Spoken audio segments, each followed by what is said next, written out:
Notre Dame starting quarterback Riley Leonard injured his shoulder in the loss against Northern Illinois, and now Marcus Freeman is faced with a very critical decision at quarterback. So, what's he going to do? That's next on Locked On Irish.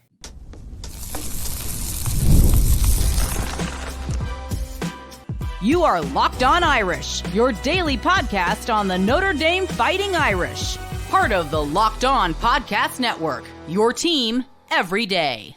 What's up and welcome in. This is Locked On Irish, your daily Notre Dame podcast, and I'm your host, Tyler Wojciak. I'm a Notre Dame alum and producer at Fox Sports, and thanks for getting your day started on Wednesday, September 11th by making this your first listen of the day. We are free and available wherever you get your podcasts, and you can watch every episode on YouTube as well. Please like this video and subscribe if you are watching along on YouTube, and rate, review, and subscribe to the podcast if that is how you're tuning in today. And today's episode is brought to you by Ultimate GM. Ultimate College Football HC is a brand new mobile game that is completely free, has no ads, and is 100% playable offline. Begin your coaching legacy today. All right, so initially this was supposed to be my Purdue preview show, but that is going to have to wait until tomorrow because the worst kept secret in South Bend is now public. Pete Nakos from On3 Sports reported that Notre Dame quarterback Riley Leonard injured his posterior labrum on his non-throwing shoulder in Saturday's loss against Northern Illinois. In Nakos' report, he indicated that Leonard is expected to play on Saturday against Purdue, which does back up everything that we have heard from the Notre Dame side in recent days. But should he play, and what's the plan for the future? Those are really the big questions that we are going to answer on today's show, and there's a bunch of different angles to consider. But I want to start with what happened this past Saturday against Northern Illinois.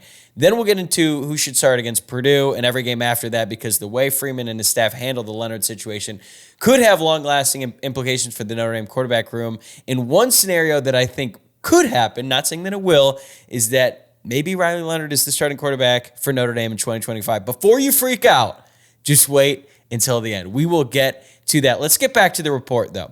So once Pete Nakos reported the news, multiple other Notre Dame media outlets confirmed that Leonard is dealing with some sort of injury to his non-throwing shoulder. The specifics of the injury are a bit unknown at this time, but the one consistent piece of information is that it's an injury to his non-throwing shoulder. Here's where it gets interesting, though. Notre Dame did not list him on the injury report that came out on Monday. And under the new media guidelines at Notre Dame, the media is not allowed to ask anybody on the Notre Dame coaching staff about injuries because the team releases this injury report each week. And to be clear, Notre Dame is not required to let any of us know about an injury to a player, but they have created a bit of a weird dynamic by enforcing this new policy that prevents people from even asking a question. And now the legitimacy of this report is going to be called into question because it's only been a couple weeks and there's already potentially a glaring omission. This practice of not being completely truthful about players' injuries is not new. It's been going on at every level of football pretty much since the dawn of the sport. Teams and coaches have lied about players' health and injuries for pretty much ever to prevent the opposing team from getting any sort of a leg up. And it makes sense to try and keep these things under wraps the best you can to protect your players. But in today's day and age, they had to have known this was probably going to come out when you consider how much pain Leonard appeared to be in during the game on Saturday. Marcus Freeman was always going to have to make a tough decision about the quarterback, but now that the information is public, it just adds more layers to the decision he has to make about the future, and it opens him up to more criticism about the way that he handled Leonard in the game on Saturday. So when did it happen? Honestly, I don't think we'll ever know for certain. It is hard to tell when Leonard first injured his shoulder. Most people assume, myself included at first, that it happened on the play with about just under a minute left in the second quarter when Leonard was trying to throw the ball away, but then he got ripped to the ground and then just threw it backwards. So it was actually technically a fumble, but it went out of bounds, and he was on the ground for several seconds after the play was over, and once he got up, his left shoulder was basically hanging down, and he was in a lot of pain. Rob Hunt, Notre Dame's athletic trainer, was right there next to him. But if you rewatch the game, I think he actually first heard it on his second carry of the first drive. He gets up fine, and then he ended up having 3 more carries on that drive in which he ultimately scored the touchdown. But based on his face after that play and the way that he was moving around, it does look like he was dealing with some significant discomfort. He finishes out the drive, and then after that, he barely ran the ball the rest of the game. So I think he first heard it on that first drive, but then it got worse as the game went on, and then especially after that hit at the very end of the second quarter. We know Riley's a competitor. He's going to try and play through pain, and he really tried to gut it out for his team, and I respect that. But that big hit came right before halftime, and Rob Hunt is right there with him right after the play. The staff had to know during the break that he was in some serious pain, but clearly they felt it wasn't enough to seriously impact his play. So they let him go back out there in the second half and gut it out. We all know what happens next. Notre Dame was not able to pass the ball downfield at all. They stopped using Leonard in the run game, which to this point has been the best asset for him to this offense so far. And, that's frustrating. Let's just be honest, right? And in his press conference on Monday, Marcus Freeman said that they never even considered going to Steve Angeli. To be honest, I'm not sure how true that is, because there were a couple points during that second half there where people in the crowd pointed out to me that it looked like Steve Angeli was getting ready to go out there on the field. He was warming up on the sideline. So I think that they did consider it, but they said that they didn't, to sort of continue to invoke confidence in Riley Leonard and his health. But let's say we take him at his word there, right? That just doesn't make any sense to me, because Leonard could not run the ball, and he was clearly struggling to pass the ball. So why not bring Steve Angeli in, who can at least be serviceable enough to move the ball? Now, if this were on the road against Texas A&M, that's one thing. But if you trust Steve Angeli, like you say you do, and I'm not just talking about Mark Stream, I'm talking about the entire Notre Dame coaching staff, you should at least feel comfortable enough to let him go out there and play against a MAC team when your starting quarterback is a shell of himself. Like, we all saw it. And I'm not mad at all at Riley Leonard for wanting to play. He's a tough dude. He's willing to give it all for his teammates. But at some point, the coaching staff has to come in and protect the player from himself. And the fact that we saw the way that Leonard was playing, knowing that he was dealing with this injury, makes me very concerned about what they think of Angeli. Like, actions speak louder than words in every aspect of life. And that was a pretty loud action to keep running Riley out there while he was in pain, when you absolutely needed to push the ball downfield at least a little bit, right?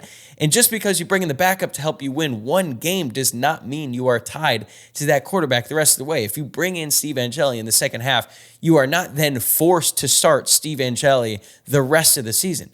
And I think Riley Leonard, based on everything we have seen and heard from him and our understanding of his character, the type of leader he is, the type of teammate he is absolutely the type of guy who would be willing to sit out, let Steve Angeli go in. I'm sure he would be frustrated on the sideline, and I'm sure he would wish like hell that he could be out there, but he's not going to be a guy who's going to throw a temper tantrum on the sideline and then not go back in when his number is called just because the coaching staff went to the backup while the starter was dealing with an injury. Like, that's just not the type of player that Riley Leonard is.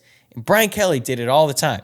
And I know there's not many Notre Dame fans who ever want to hear a positive word said about Brian Kelly. And yeah, there were times where he probably went a little bit overboard with pulling the quarterbacks and everything that he did there. But a lot of times he made it work. 2012 is a perfect example with Everett Golson and Tommy Rees. When Golson struggled or he got hurt, they'd bring in Tommy Rees and still be able to move the ball. We all knew that Everett Golson gave the team a higher ceiling and was better off for the future, but Tommy could come in and win you some games, even if he might not be, the full package or what they wanted Everett Golson to be. They tried a bit of a musical chairs at quarterback in 2021, which is Brian Kelly's last season at Notre Dame. And sure, it was frustrating at times because the offensive line was struggling. They needed a quarterback who could probably move around, so they benched Jack Cohn for Tyler Buckner at a certain point, and even Drew Pine got in there when Buckner was hurt, and they tried some different things, but ultimately Jack Cohn won back the job, even though he started every single game for the Irish that year, and it worked out for that team. They finished 11-1. Jack Cohn got a lot better as the year went on, and they were still able to use Tyler Buckner's running ability to help them win some games, even though he wasn't the starter.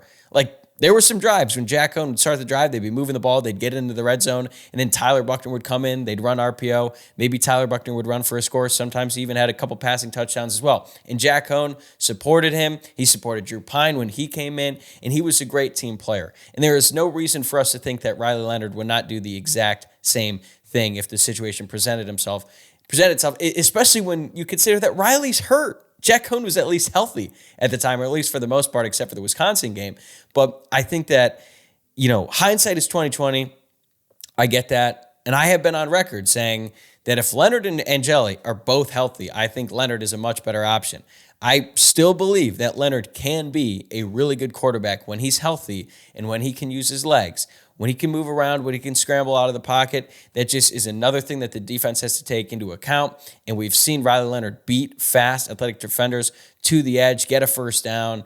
He came up huge for Notre Dame in the second half when he was running that quarterback power play. It was like an automatic 7 yards every single time he did it. Even on that first drive against Northern Illinois, they marched right down the field and they used Riley Leonard's legs a lot. And yes, he's still struggling as a passer. That's obvious. But I think that his development as a passer is going to be expedited when he's healthy and can run, because it puts the defense on their heels. But as we know now, in that game against Northern Illinois, he was not healthy. And I think that he was pretty much dealing with an injury from the first drive of the game onward, and Notre Dame continued to run him out there despite the fact that he was clearly not 100%.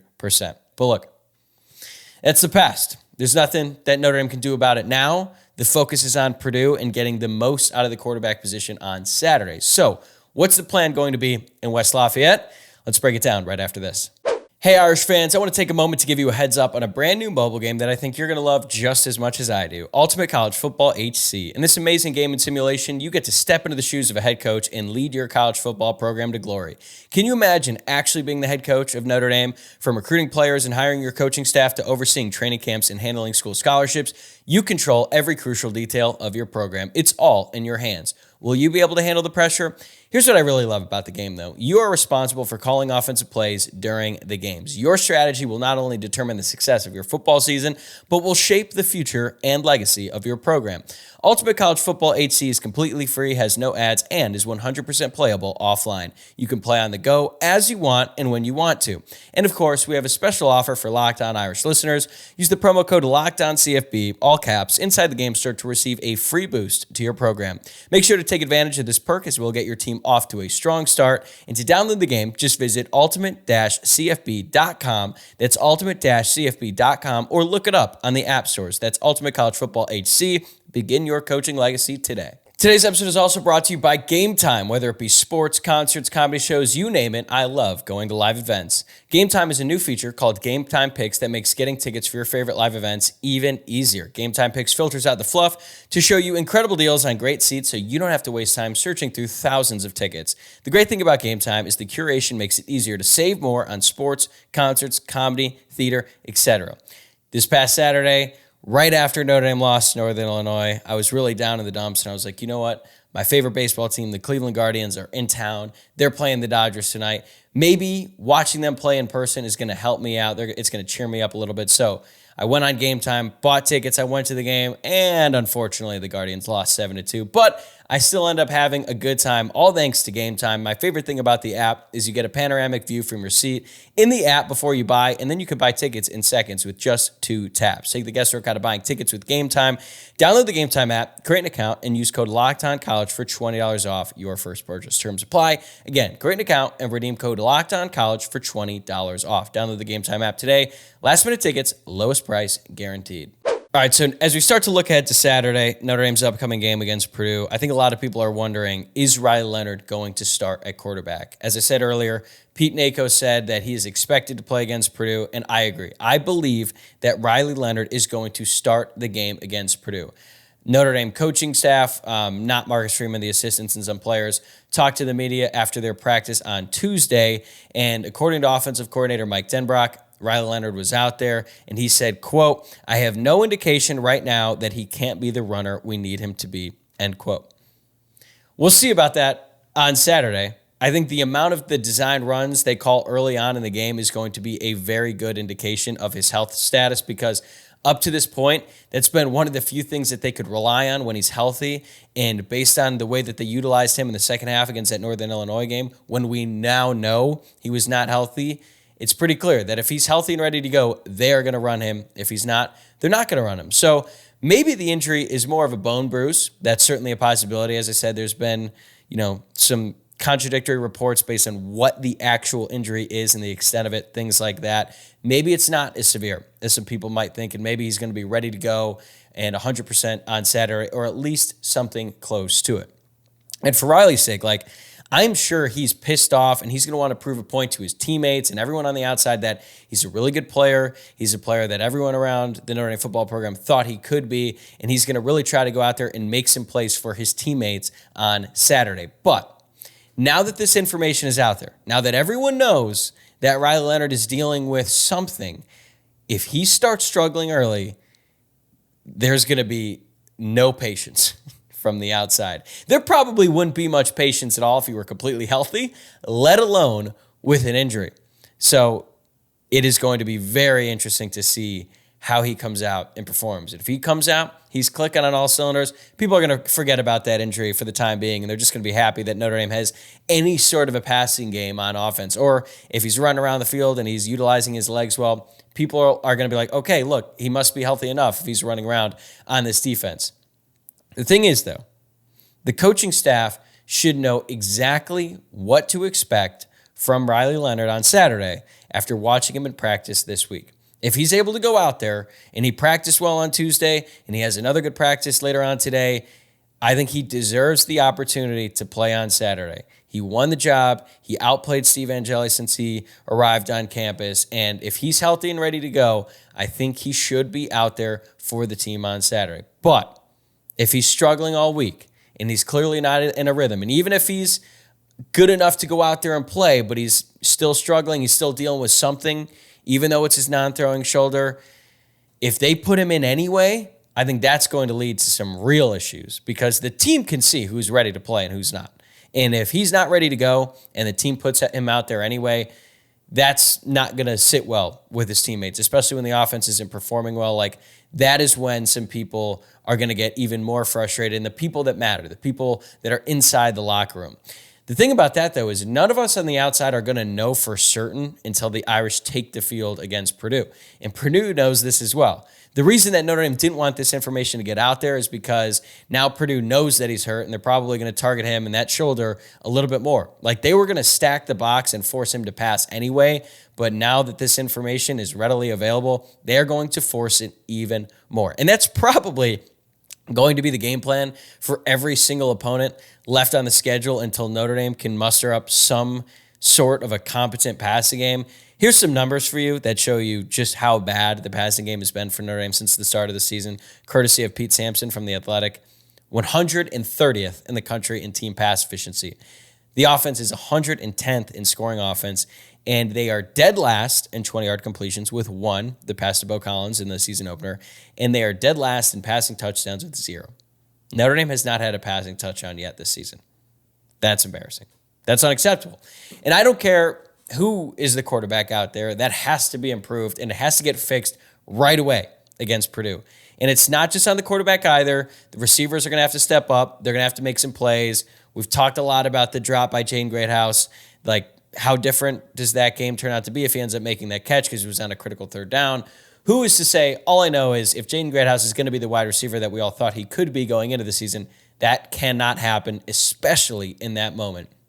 Also, Notre Dame is going to need a tight end not named Mitchell Evans to step up until he's fully healthy. Mitchell Evans was out there for 22 plays on Saturday against Northern Illinois, had 2 big third down catches, 2 tough third down catches, but he's clearly not back to 100%. And we've talked a lot about the depth in that room and Cooper Flanagan and Eli Raridon and how they're poised to break out. Outside of a good block by Cooper Flanagan on Jeremiah Love's game-winning touchdown run, he's only really had 1 good catch. He was on that corner route against Texas A&M. Eli Raridon, I don't even know if he has a target yet. I think he does. But either way, we need a little bit more production out of them for this Notre Dame offense to generate any sort of a passing game.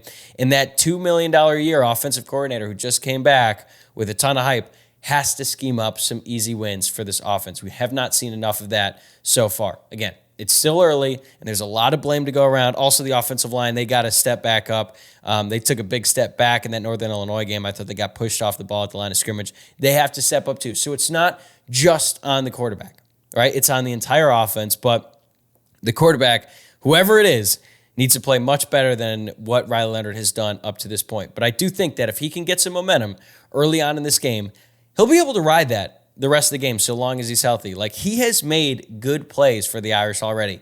He came through in the clutch against Texas A&M. The pass to Jaden Greathouse in 3rd and 5 was huge. The pass to Bo Collins was great. 2 years ago, when he was at Duke in 2022, people were talking about him as a potential second-round draft pick. If he's healthy and Notre Dame can pull that version out of him and get him to play like that again, then this offense can fix these problems on their own. And Riley Leonard could end up having a good season for Notre Dame. He's got a long way to go before he builds back some of that goodwill from the Notre Dame fan base because of how poorly he played against Northern Illinois. I get that, okay? But I'm not writing him off completely. I'm giving him the benefit of the doubt to at least try and go out there if he's healthy. If he's not healthy, then Angeli should be out there. As I said in the first segment, that's not a debate anymore, okay? If he's healthy, I think that they should give him a shot. And if he can't do it, then they have to pull him in the game. But no matter what happens, they just have to move the ball, and they have to do it early. If they're struggling throughout the first half, it's just not going to be good. It's not going to be a fun time to be a fan. It's certainly not going to be a good time to be on message boards or anywhere even near the internet if Notre Dame is struggling to move the ball early on in the game offensively. But I'm hoping that he will, and I think that if he doesn't, you just have to pull him. I understand that he's a captain. I understand that you paid a high price to get him, but you have to give your team a chance. And if he's healthy, I think he does give you a good chance. At least that's what I think right now. But if he's not healthy, we already saw what can happen. It's going to be very interesting. It's going to be very interesting what Notre Dame decides to do. Like I said, I think he's going to start the game. I don't know if he's going to finish it. How Notre Dame utilizes him is going to generate a lot of discussion after the game. But this Purdue game is so massive for Marcus Freeman. I don't know if it's the most important game of his coaching career because we were saying that about the Texas A&M game a couple weeks ago.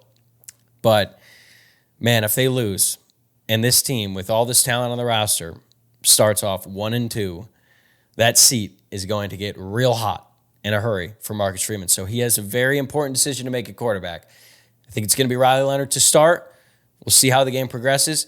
He might have to make another decision midway through the game if he wants to stick with Leonard or if he wants to go with Angeli. Maybe he won't even have to make the decision because if Leonard ends up re-injuring that shoulder during the game, then the decision, at least for that game, will be made for him. But it's going to be the most important storyline about Notre Dame going into this game, and what Marcus Freeman decides to do in this game is going to really have long-lasting implications for this team and really his coaching future. So, something else to consider with Riley Leonard. What if he plays, re-injures his shoulder, like I just mentioned, and he has to miss a significant amount of time? Could Notre Dame try and bring him back for 2025? I think it's possible. More on that right after this. Today's episode is also brought to you by FanDuel. You've heard me talk a lot about FanDuel, America's #1 sportsbook. Well, we have something a little different for you today. So now through September 22nd, all FanDuel customers can bet $5 and get a 3-week free trial of NFL Sunday Ticket from YouTube and YouTube TV. Then with the YouTube TV base plan, you'll be able to watch every regular season Sunday afternoon out of market game. All you need is a Google account and a current form of payment, and you could cancel anytime. I honestly cannot recommend this enough. I have had YouTube TV for years. It's great. It's affordable. And this Sunday ticket option makes it that much better. Like, what's better than watching your favorite team play every Sunday? The ability to tune in to every other game and check in on your fantasy team while also keeping up with your favorite team. Football season is here, folks. It's the best time of the year. I'm so excited. And FanDuel allows you to get in on the action like never before. Just visit FanDuel.com to download America's #1 sportsbook. I'll admit it. On Tuesday, I did something that I don't often do. I posted something on Twitter that I knew would get fans pretty riled up because of the situation and the circumstances. So here's what happened. So Pete Nakos releases his tweet and breaks the news that Riley Leonard is in fact dealing with an injury to his non-throwing shoulder. So then I quoted that and just suggested something that could happen. And Notre Dame fans, or at least some of them, did not like it. Here's what I said, quote, "If Leonard's injury gets worse and he has to miss significant time, Notre Dame could redshirt him. Then you have a quarterback competition next spring with a vet. If Angeli, Carr, or Minchie wins out, Riley Leonard leaves anyway, or he improves and is much better in his second year in the system," end quote. Again, I'll admit, I knew we'd get a reaction. I knew that fans were going to be jumping for joy at the prospect of Riley Leonard starting at quarterback for Notre Dame in 2025. They are not happy with Riley Leonard, and I get it. He sucked on Saturday. There's no excuse. Plus, I know a lot of you don't like transfer quarterbacks. You're done with the one-year rental thing, despite the fact that the top 3 vote getters for the Heisman Trophy last year were all transfer quarterbacks. But you want to see someone who Notre Dame recruited actually have success at the quarterback position, and I get it. Which is why I was surprised to see so many people miss the point of my tweet. My point is that if Leonard's injury gets worse and he has to miss significant time, let's say he has to miss 4 games, 6 games, anything more than that, then he's probably just going to be redshirted because he has to, because it'd be a medical redshirt. But let's say he's going to miss a good chunk of the season. Notre Dame could redshirt him and preserve a year of eligibility. He has not been redshirted yet, and right now, if he does not get redshirted, this year is his last year of eligibility. He still has 2 more games that he could play before this would have to take place, so it's still a possibility. Well, while Riley Leonard would be sitting on the bench during his redshirt year, Notre Dame would then have to play one of the guys that they recruited. First, it would be Steve Angeli. I think we all know that he's the backup. He would be the first one out there. If he struggles, maybe they move on to Kenny Minchie, or maybe they move on to CJ Carr, even though I think that's extremely unlikely because CJ Carr is the 4th-string quarterback on this team, and he's been working with the scout team. I understand that he had a really good spring practice, but given their experience and their talent level, Steve Angeli and Kenny Minchie are clearly ahead of CJ Carr in the depth chart. And for all the people that are like, oh, just put in Carr and just work towards the future, yeah, you want to ruin a team and ruin a season immediately? Do that. Play the quarterback who's 4th string just because he's young and might be good down the road. The seniors, all the veterans on the team, they would quit on you. Sorry. Rant over about that. But whether you play Angeli, Minchie, by doing so, you are literally giving one of those guys the opportunity to win the job for 2025.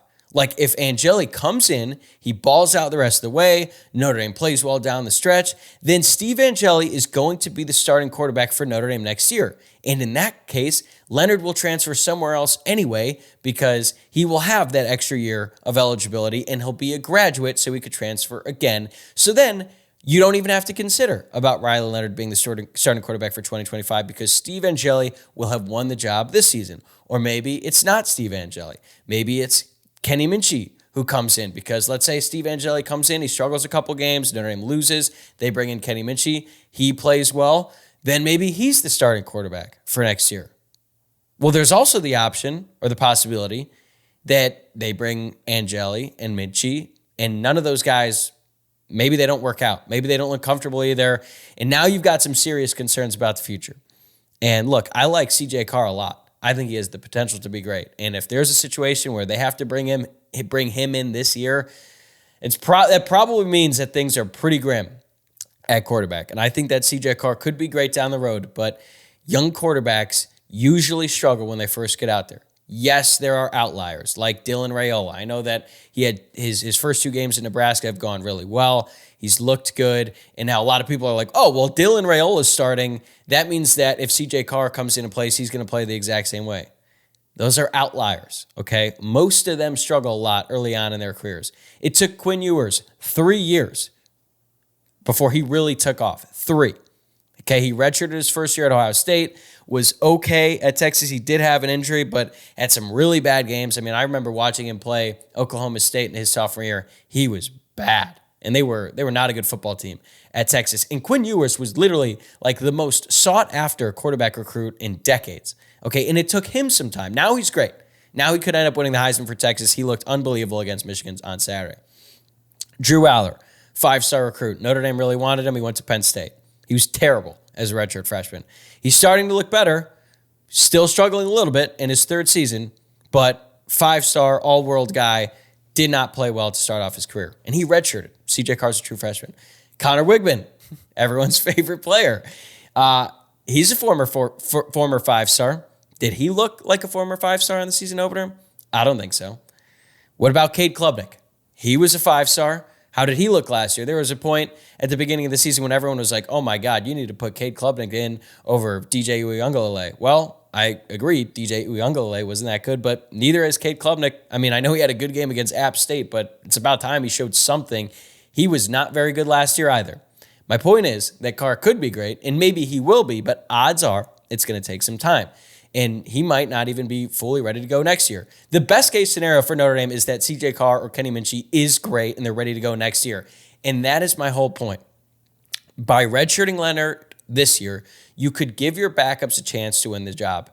If they do it, great. They will be the starter next year, and Riley Leonard will leave. It won't even matter. If anything, you're kind of doing him a favor by redshirting him and at least giving him another chance to go prove himself somewhere else than Notre Dame, and then you at least give your guys who are currently on the team a chance to play. I don't understand why more people aren't happy about that. But if they don't do it, if Angeli struggles and Minchey's not the guy and Carr still needs some time, then you at least have a really good backup option for next year. I'm not even saying you guarantee Leonard the job next year. You have a legitimate quarterback competition next year between Riley Leonard, maybe it's CJ Carr, maybe it's Kenny Minchey. I feel like if you let Steve Angeli play and he doesn't perform well, then he's going to transfer, right? So it'd probably be a three-man competition. Whoever wins that is the starter. You don't have to give Riley Leonard the keys or anything like that. People say that's insane on Twitter. And I don't get it. I think they're missing the point. I never said Notre Dame should guarantee him the job, but if he's out for a while and none of the other quarterbacks step up, then why are you just that much more confident it's going to be better next year? I don't get that. I really don't. And by redshirting Leonard, you at least give yourself a really quality backup option to go to next year in the event that the other guys in the room aren't ready to play in 2025. I understand that the backup quarterbacks, they're everybody's favorite player until they actually see him play. Well, in this scenario, you would actually see them play this season. And if they're good, great. You keep them around. And if they're not, you give it another shot with Riley Leonard, who will be in year 2 of Mike Denbrock's system, which is extremely important. Jane Daniels, Bo Nix, Michael Penix, hell, even Joe Burrow were all transfer quarterbacks who took off in their second year of the system after they transferred.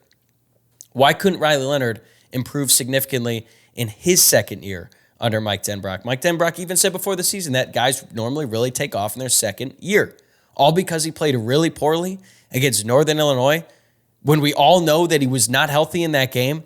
Like, just go back to 2022, okay? LSU, with Jane Daniels as their quarterback, squeaked by Auburn 21-17. Jane Daniels went 10 of 26 passing for 85 yards, 0 touchdowns. Can you imagine if someone told you after that game that Jane Daniels would be the Heisman winner the next season? You would call them insane. Bad games happen. I still believe that Leonard could be a good quarterback. Will he show it at Notre Dame? That part I don't know.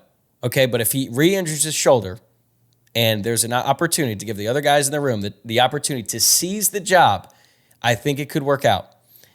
Maybe the other guys will prove to be better than him. That'd be great. Okay, they're the quarterback of the future. And if they don't, Riley Leonard would be a really good option to have next season. I am open to all options here. That's all that I'm saying. But apparently, not everyone feels the same way. All right, that's going to do it for me today. Thanks again for making Locked On Irish your first listen of the day. Tomorrow, I'm going to have a full scouting report on Purdue, my breakdown of that game. That was the original plan for today's episode, but then this Riley Leonard news dropped, and we had to change plans. Remember to subscribe on YouTube or wherever you're listening to the podcast. And for your second listen, remember to check out the Locked On College Football podcast, and I will see you guys tomorrow.